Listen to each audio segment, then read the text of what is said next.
Good morning. This is the second in a number of general chemistry review videos that will support the content in aquatic chemistry. In this video, we'll review how to calculate the pH of a solution with an added weak acid, and by analogy, we'll be able to calculate the pH or pOH of a solution with added weak base. So we're going to begin by defining the problem. And in this case, we have an equilibria where our weak acid, HA, so this is our weak acid, is dissociating into H plus and A minus. And let's remember that the A minus is the conjugate base. So the equilibrium expression for this reaction is Ka, the equilibrium constant, is equal to products over reactants. My products are the conjugate base, A minus, H plus, the proton, divided by HA, which is the concentration of the weak acid. So that is the first of our series of equations.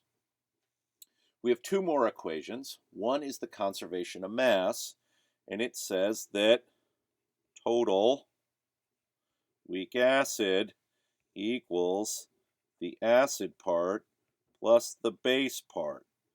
So no matter what form I add weak acid to the system, I can add it as the weak acid HA. I can actually add it as the conjugate base A minus.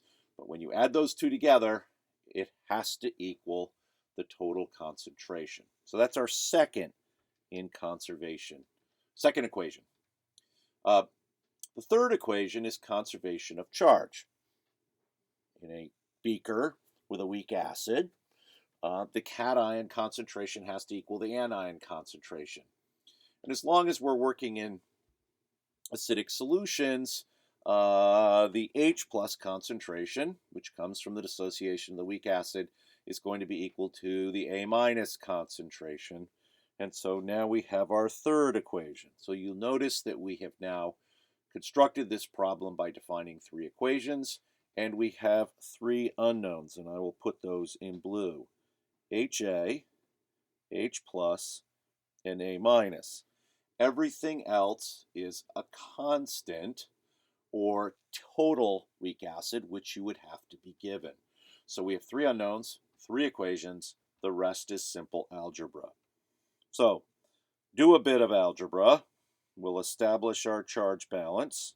We'll reassign HA in terms of the total concentration minus A minus, and we recognize that that's also equal to the total concentration minus H plus.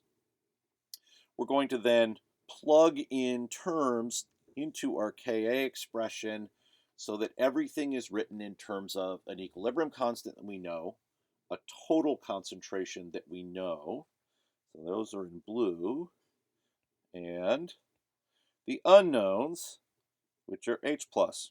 Right? So we've now defined this problem in terms of one unknown and two unknowns. So then it's a matter of solving that equation. There's just a simple algebraic trick. If H plus is small compared to total HA, then the H plus concentration drops out. If it drops out, then we get a simple result, and that is that H plus is equal to the square root of Ka times total HA.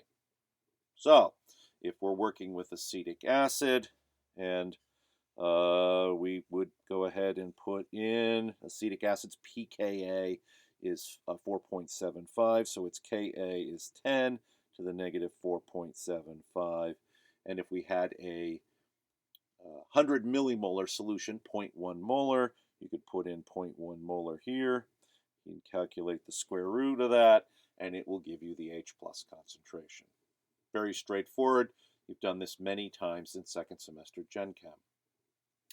If, on the other hand, you have a fairly weak acid, a good example of that would be you are adding the ammonium ion to water, then it's not always the case that THA is much, much greater than H plus, and you've got to do the full quadratic solution. I'll clean that up.